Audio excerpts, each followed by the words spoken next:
Salut à tous, c'est Brandon, j'espère que vous allez bien, en tout cas moi c'est le cas. Et aujourd'hui on compare l'iPhone 12 au Pixel 5. J'aime pas spécialement faire de comparatifs, surtout quand deux smartphones ne tournent pas sur le même OS, iOS d'un côté, Android de l'autre. Mais j'ai lu beaucoup de vos messages sur Twitter et Instagram me disant que vous hésitiez entre ces deux téléphones, que vous saviez pas lequel choisir, du coup, voici ce que j'en pense. Dans cette vidéo, on va s'attarder sur des éléments comme le design, la qualité de l'écran, voir qui est meilleur en photo mais aussi en vidéo. On va parler de puissance et de longévité de l'appareil, important si on veut garder son téléphone quelques années. On va parler autonomie et prix, enfin, on va parler de beaucoup de trucs dans cette vidéo, je pense que vous l'avez compris, hormis Android et iOS, puisqu'il s'agit de choix purement personnels. Au fait, si je compare le Pixel 5 à l'iPhone 12 et pas à l'iPhone 12 Pro, c'est parce qu'il y a plus de similarités entre ces deux appareils et moins de disparité niveau tarif. Mais tout ce que je vais dire là peut également être pris en compte pour l'iPhone 12 Pro, sauf pour la partie photo, mais vous verrez de quoi je parle. Maintenant que tout est clair, commençons par le design. Le Pixel 5 et l'iPhone 12 partagent des similarités, mais aussi des différences radicales en termes de design. Pour ce qui est de la face avant, l'iPhone 12 ne change pas spécialement par rapport à ses prédécesseurs. Un cadre arrondi, des bordures uniformes, une encoche qui loge Face ID. Et cette recette, Apple l'a gardée pendant 4 ans sur ses téléphones sans même avoir réduit la taille de l'encoche qui commence à se faire ressentir en 2020. Pour le coup, c'est pas ce qu'il y a de plus optimal pour consommer du contenu en plein écran, notamment quand on a du contenu bouffé par cette encoche. Mais Face ID est un élément important des iPhones de nouvelle génération. Et bien que ça puisse gêner de temps en temps, on finit par l'oublier et puis surtout, c'est encore trop difficile pour s'en débarrasser pour le moment. Google, lui, a décidé de se débarrasser justement de son Face ID présent sur la version précédente. Il a juste gardé une bulle en haut à gauche de l'écran pour la caméra selfie de 8 mégapixels. Et puis surtout, il a retravaillé son design pour offrir le premier smartphone non pliant avec des bordures uniformes tout autour de l'appareil, à la manière d'Apple avec ses iPhones. C'est plutôt à l'arrière qu'on retrouve des similarités. Le dos de l'iPhone 12 est un petit peu plus clean avec juste les caméras dans un carré et le logo Apple.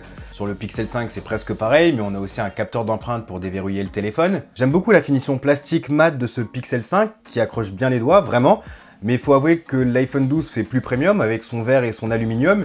Et puis surtout, à la différence de Google, qui propose le Pixel 5 uniquement en noir, et ben Apple propose son iPhone 12 en 5 couleurs différentes. Du coup, ça dépendra vraiment des préférences et des attentes de chacun, mais ce qu'on peut dire globalement, c'est que la face avant du Pixel 5 est mieux réussie, mais le dos de l'iPhone 12 et puis surtout les différentes couleurs sont peut-être plus intéressantes. Pour ce qui est de l'écran, on est sur une amélioration des deux côtés. Du côté du Pixel 5, on est sur une dalle OLED de 6 pouces qui est très jolie avec de belles couleurs et différents profils colorimétriques qui permettent d'alterner entre des couleurs vives pour la consommation de contenu et des couleurs naturelles, peut-être pour un petit peu de retouche photo Lightroom pour poster sur Instagram. Mais on a surtout un taux de rafraîchissement à 90 Hz, qui affiche donc 90 images par seconde, et qui offre une grande fluidité dans les animations, dans l'interface du téléphone, mais aussi quand on défile dans les applications ou encore dans quelques jeux compatibles. C'est une fonctionnalité qu'on a vu arriver sur pas mal de smartphones Android depuis un petit peu plus d'1 an, c'est super pratique au quotidien, après on pourra retrouver des smartphones avec du 120 Hz, du 144 Hz, etc. Mais ça se fait souvent au détriment de l'autonomie. Là, pour le coup, sur ce Pixel 5, je trouve que c'est un bon compromis entre bonne autonomie et fluidité. L'iPhone 12, lui, il a fait un immense bond par rapport à l'iPhone 11 qui avait un écran LCD avec une définition HD, donc 720p. Là, on passe sur une autre technologie d'écran, de l'OLED avec une définition Full HD, donc rien que pour ça, vous devriez choisir un iPhone 12 plutôt qu'un iPhone 11 ou 10R. L'écran est d'ailleurs d'une excellente qualité, c'est le même qu'on retrouve sur l'iPhone 12 Pro, donc le meilleur de chez Apple. Il sera un poil moins lumineux, mais concrètement, on garde les mêmes caractéristiques, à savoir un grand écran de 6,1 pouces, très bien calibré, HDR, avec un taux de contraste de 2 millions pour 1. En gros, on est sur un excellent écran et la seule chose qu'on pourrait lui reprocher, c'est l'absence d'un haut taux de rafraîchissement, comme sur le Pixel 5. Et apparemment, ça serait dû à des problèmes d'autonomie, mais aussi par rapport à la capacité de production. On n'y pense pas, mais les iPhones se vendent par palette de millions, ça se vend vraiment très bien, donc il faut éviter les ruptures de stock. Il faut aussi que les fournisseurs, en général Samsung, puissent fournir assez de dalles et de assez bonne qualité. Et sachant qu'Apple n'est pas du genre à laisser le choix à ses consommateurs d'alterner entre du 60 et du 120 Hz, il aurait fallu que ces dalles soient adaptatives, comme on peut retrouver sur le Galaxy Note 20 Ultra. Du coup, des dizaines de millions d'iPhone vendus, des dalles qui respectent les standards d'Apple, des dalles réservées pour Samsung dans un premier temps évidemment, et peut-être des problèmes d'autonomie, c'est sans doute toutes ces raisons mises bout à bout qui ont fait qu'Apple n'a pas intégré un haut taux de rafraîchissement sur ses téléphones. C'est dommage, mais c'est plausible. Pour résumer cette partie écran, chacun a ses avantages et inconvénients. Le Pixel 5 a un écran avec un plus haut taux de rafraîchissement, quand l'iPhone 12 a un écran plus fidèle et plus lumineux, ce qui le rendra plus agréable pour une utilisation en extérieur. Mais la partie qui intéresse le plus souvent les gens quand il s'agit de téléphones haut de gamme, c'est la caméra. Que ce soit Apple ou Google, les deux ont décidé d'intégrer un grand angle et un ultra grand angle sur le téléphone, et le moins qu'on puisse dire, c'est que ces deux smartphones font d'excellentes photos.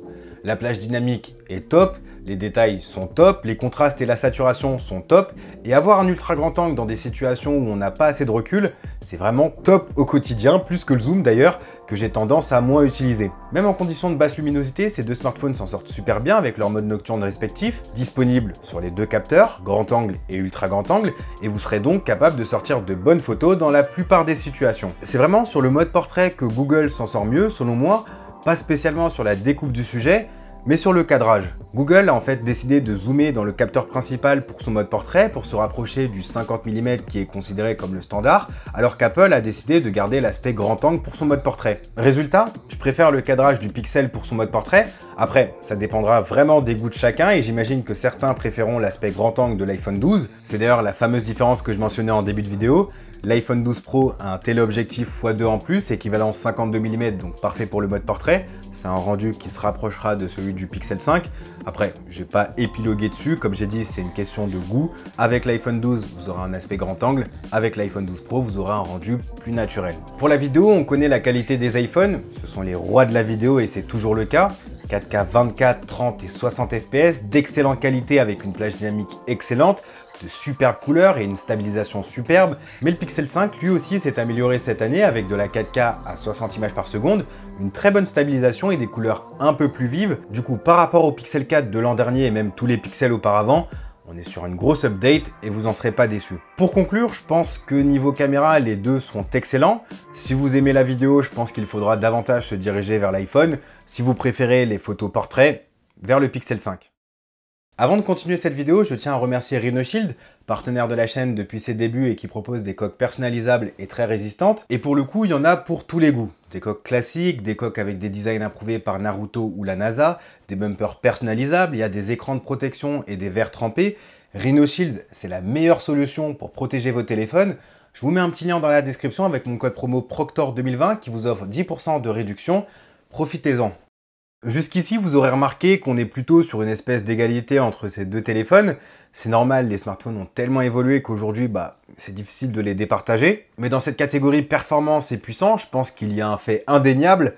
L'iPhone 12 est beaucoup plus puissant que le Pixel 5. La nouvelle puce A14 d'Apple gravée en 5 nanomètres est tout simplement un monstre de puissance. Beaucoup de gens ne s'en rendent pas compte, mais en photo et en vidéo, tout ce qui rend les prouesses de l'iPhone visibles en temps réel, c'est dû à sa grosse puissance. S'il paraît si fluide et si rapide, c'est grâce à son puissant processeur. Si les applications en réalité augmentée fonctionnent super bien sur cet iPhone, c'est aussi grâce à son processeur puissant. Donc c'est vrai qu'on peut se dire à quoi bon avoir un téléphone surpuissant pour aller sur Instagram ou jouer à Candy Crush, mais il y a un certain type de consommateurs qui vont vraiment utiliser toute cette puissance, et c'est comme ça qu'Apple couvre un large spectre niveau consommateur.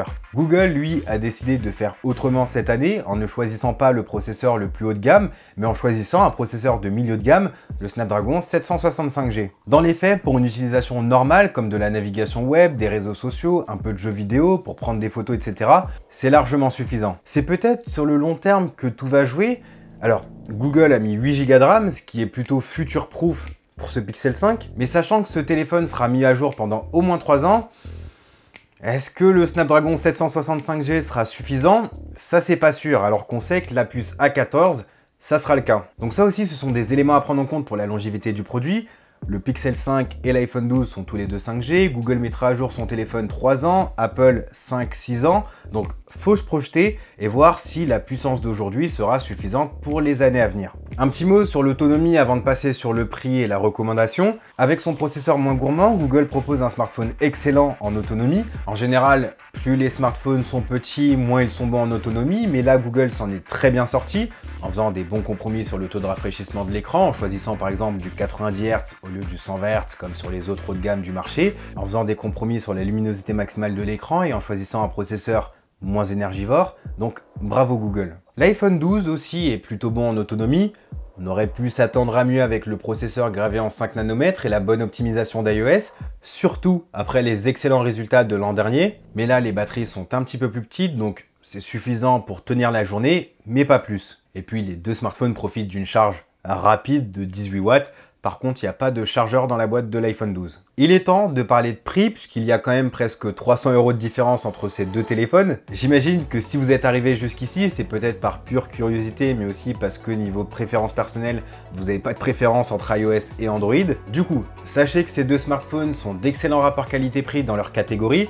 Par catégorie, j'entends que le Pixel 5 côté Android, c'est un excellent rapport qualité-prix, et que cet iPhone 12 côté Apple, c'est un excellent rapport qualité-prix. Mais si vous voulez un smartphone qui vous dure dans le temps, prenez l'iPhone 12. Je le dis souvent, mais à ce niveau-là, Apple, c'est du sûr côté longévité et service client. C'est important de savoir à qui s'adresser lorsqu'on a un souci, et avec autant d'Apple Store en France par rapport à Google, Apple a une longueur d'avance. Si par contre, vous ne prenez pas trop de vidéos et que vous n'avez pas spécialement envie de tester iOS, alors prenez le Google Pixel 5, c'est celui que je recommande à la plupart des gens. Il produira des photos vraiment magnifiques, Android pur est vraiment génial à utiliser. Et puis surtout, sa compacité, c'est un phénomène assez rare du côté de chez Android. Donc voilà pour mon comparatif entre l'iPhone 12 et le Pixel 5. J'espère sincèrement qu'il vous aura plu. Si c'est le cas, faites-le moi savoir à travers les likes, les commentaires et les partages. N'hésitez pas non plus à vous abonner et à activer la petite cloche de notification pour être prévenu lorsque je sors une nouvelle vidéo. Quant à moi, je vous dis à la prochaine. Prenez soin de vous. Peace.